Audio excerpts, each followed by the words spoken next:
Lixel Scanning Guideline Initialization. The initialization of Lixel is the first and a crucial step for scanning. Adhering to standard operations helps a lot with scanning result. Place Lixel on a flat surface and start it while stationary after connecting. Ensure sufficient features as much as possible. The LiDAR needs to be aimed at the area with more features. Keep the LiDAR clear of obstructions. Avoid starting in feature-scarce environments like open fields, reflective glass areas, and areas with many moving objects such as swaying plants, dense traffic, and crowds.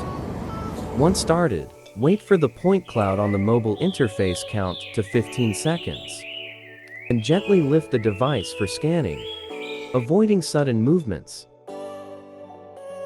Now, you can proceed with the scan.